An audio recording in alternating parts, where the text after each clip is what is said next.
Ano, yun yung nangyari sa akin na nagkaroon ako ng awakening. So for example, yung triregnum, which is the symbol of the Pope, Yes. I used to think that it contains 666 because there is wording there supposedly, Vicarius Filii Dei, Yeah. the vicar of the Son of God, which is basically, if you put all the Roman numerals together, it will become 666. It will add up to 666. Alam mo yung unang nag-claim yan? Sorry this is not to offend anyone. Sure.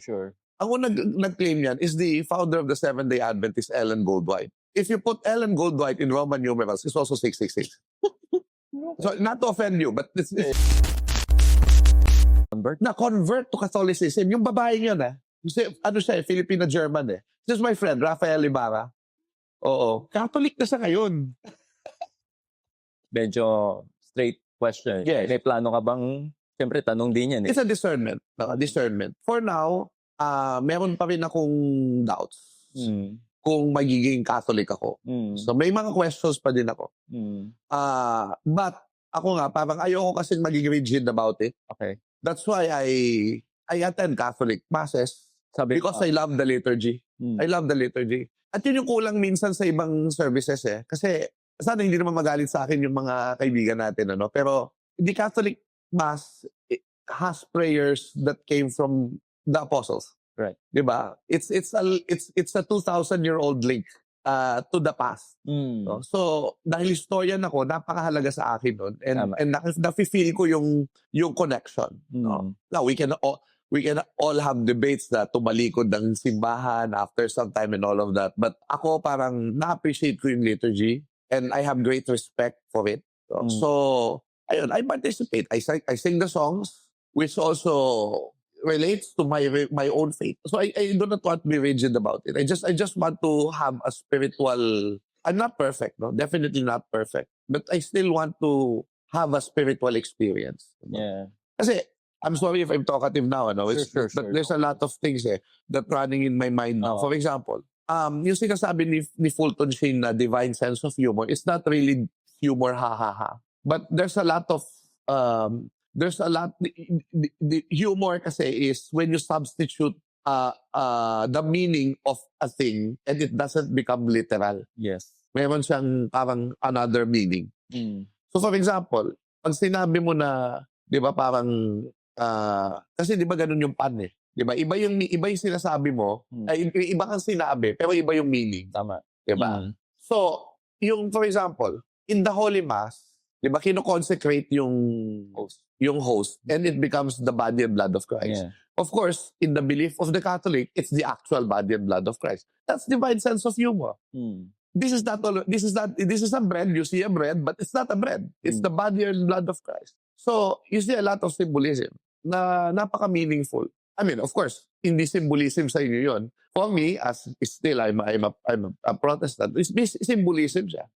And it's a beautiful thing. Na, di ba we will talk about Sure. rituals. Di ba, the ritual process, the Victor Turner, in the anthropological sense, that we get to, that when we go to rituals together, we enter into a liminality and then after that, communitas, wherein we replicate the struggle of our daily lives. That's why it's called the sacrifice of the Mass, because together we replicate the struggle. We recreate the passion of Jesus Christ, kung paano siya naghirap sa cross in a ceremony that is so beautiful. So that's how I see the Mass. That's how I feel when I attend Masses.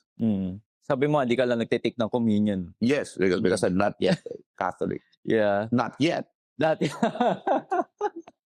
We will be praying for you sa magiging spiritual journey mo. I pray for myself too. Yeah. It's a discernment na whatever it is. Yeah. Pero hindi ka naman kinukonvince ng wife mo? Hindi naman. May respeto naman kami sa isa't isa. But yeah, we go to church together, especially on special occasions. Yeah. Nabanggit mo kanina, interestingly, yung sa 666, yung attack against Catholic, baka pwede mo ma-share. Naniniwala ka nung una nun? Well, there was a time na maybe I will not say the brand. May binibili ako certain publications na may mga claim na lahat ng mga nangyaring masama sa mundo ay ginawa ng mga Katoliko.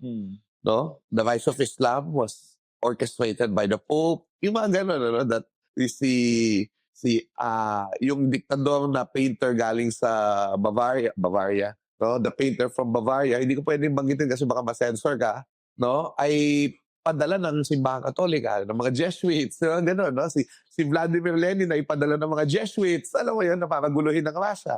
So, I once believed that as history until I found out that ang nagpapatay kay President Lincoln ay mga Katoliko. Mm. And then I found out na they're not, it's really conspiracy theories. Actually, doon ako kasi ang dami kong kakilala na bilib sa conspiracy theories. Okay. Pero ako, unang naniwala sa conspiracy theories, and then I found out they were wrong. Kaya ingat na ingat ako. Nung naging historian ako, ingat na ingat ako to believe these conspiracy theories. Kasi kami, as a historian, you're limited only to the evidence that is there. Tama. Diba? Yun ang limitation mo. Other than that is interpretation. Okay. And we have to be clear about that. So, yun yung nangyari sa akin na nagkaroon ako ng awakening. So, for example, yung triregnum, which is the symbol of the Pope, yes. I used to think that it contains 666 because there is wording there supposedly, Vicarius Filii Dei, the vicar of the Son of God, which is basically, if you put all the Roman numerals together, it will become 666. It will add up to 666. Alam mo yung unang nag-claim yan? Sorry this is not to offend anyone. Sure. Ang unang nag-claim yan is the founder of the Seventh-day Adventist, Ellen Goldwhite. If you put Ellen Goldwhite in Roman numerals, it's also 666. So, not to offend you, but it's a fact, okay? Yes. Hindi basis yun. I don't think it's the basis of the mark of the beast. So, whether we believe that it's the Catholic Church or not, I do not know. I have no interpretation. But it's definitely not the Roman numeral computation. I do not believe that. So, yeah. It will reveal itself in time. But kailangan careful lang tayo. Yeah. So, thank you for that insight, Prof. And gusto ko malaman paano ba nagsimula yung pagiging historian mo?